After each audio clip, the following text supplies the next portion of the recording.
It's time to give these guards a chop with the grinder.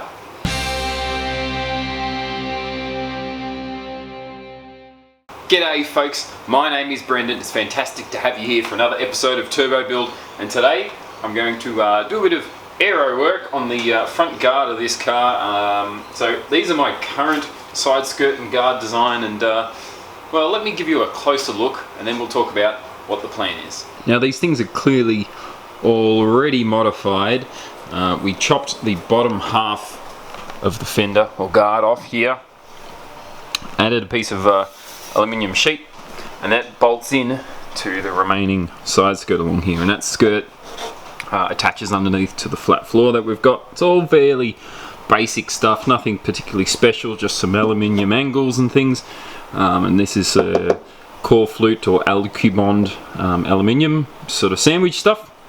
It's been spaced out here with a bit of aluminium tube, and then it just bolts into the fender there, and then likewise at the front here we've got a bit of tube here pushing the guard out. So there's a bit of a flare going on.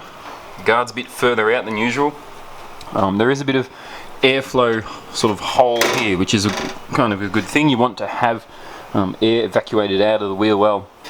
So by doing that, we're hopefully achieving some of that, but it does look a bit ugly. We've got a hole here with no side marker or side indicator in there, and if you look down through here, you can see there's a big sort of hole, but then it hits the front of the door, so it's not necessarily ideal, but while it's quite effective and it's fairly sturdy attached to the side skirt, it's all fairly good stuff. I figured we could go to the next level, and so that's why I've marked out here a tape line, and that's pretty much where I'm planning to cut.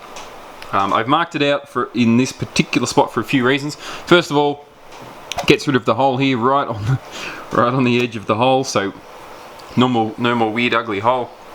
It's also marked to be pretty much the furthest outward point on the curve and the shape of the guard where the wheel is, and then we've just sort of come up at an angle because, well, it looked good really. Any further down and we're starting to curve back around, and that can kind of look stupid. Any further up and we're not really covering the wheel enough, and I'm concerned that that's kind of going to leave the wheel a bit too exposed, which is not ideal. People can start to get a bit funny about that. You can have scrutineers and people doing your tech inspections and that sort of thing going, "Oh, your wheel's poking out." So by having just enough guard that we're covering things, but not too much that we're not sort of impeding airflow and things, I think this is a good compromise. I had considered going something a bit more extreme, like up here. That was kind of like the maybe option. That'd be a pretty cool sort of angle, quite aggressive, but as I've mentioned, probably concerned about the sort of wheel being exposed too much. So we'll leave that for the future. We'll go with this for today, and if I ever choose to, I can cut more off later. It does give us some real estate here to add vents and things if we ever want to, but for now we're just going to cut on this line, just getting rid of this hole, and then we'll need to reinforce this panel because it's probably going to get a bit floppy, and we might need to do something with the side skirt because at the moment this lower panel sort of reinforces everything as well. Anyway, let's do the important bit, the cut.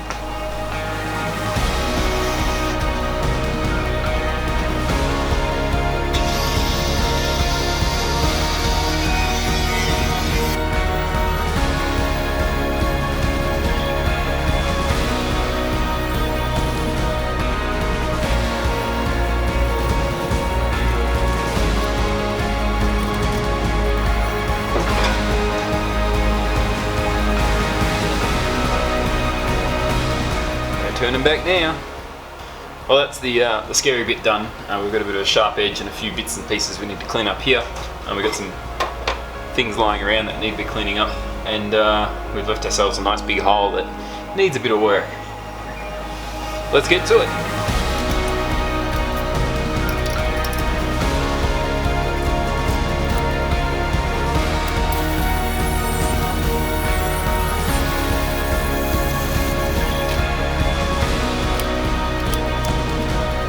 Check this out for a bit of interesting trivia. Now, you're probably if you've ever removed a guard or a fender off a MX-5, you're familiar with this thing here. There's a 10mm nut that normally goes on here and holds the sort of the guard sort of this way in, so you can get it flush with the door.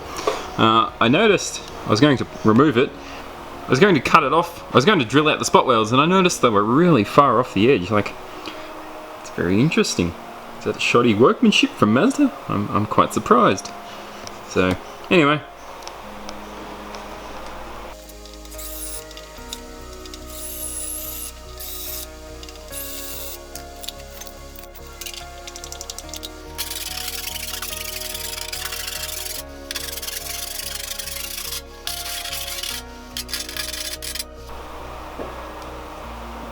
Found some random winter white touch-up paint. It's not the right stuff, but it's close enough for this job.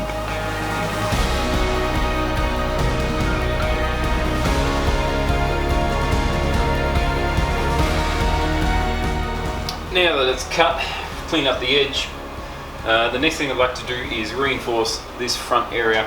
It's a little bit floppy now that it's not all attached. There's 2 bolt points here. I'm going to remove the 2 bolts, and I think that's just used as part of like assembly of the car. I don't think they're really actually necessary. But anyway, I'm going to remove one of them and put a bracket from that to this to try and keep it sturdy, and push it out a little bit, and then we'll tighten it all back up, and it'll keep this nice and solid, stop it moving around.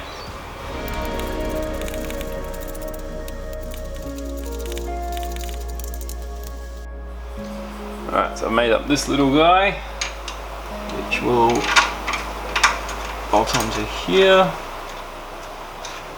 And we've got a nice solid panel now that doesn't flop around.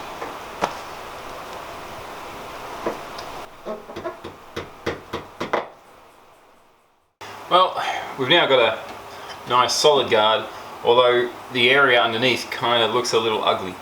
So I'm going to do what I always do and hit it with some flat black to make it look nice and neat. There is a nice big hole sort of into the door now, although that was there before, so I don't think I've made the aero any worse. Definitely having this big hole into the door isn't ideal, but it's, I think, better than it was before. Perhaps one day in the future I'll put a nice sort of gradual sort of air spacer here, so that any air coming out from the wheel well on this frontal area isn't going to hit the front face of the door. It'll get pushed out and around it. But for now, I'm going to hit it with some flat black to neaten things up, and consider that a job well done.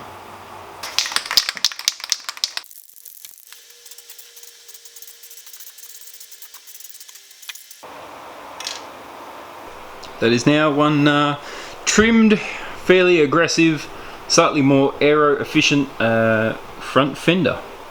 And of course, when you do one, you do end up needing to do the other one. So we've done the same thing on this side. You might also notice I've got some interesting looking tape marks there.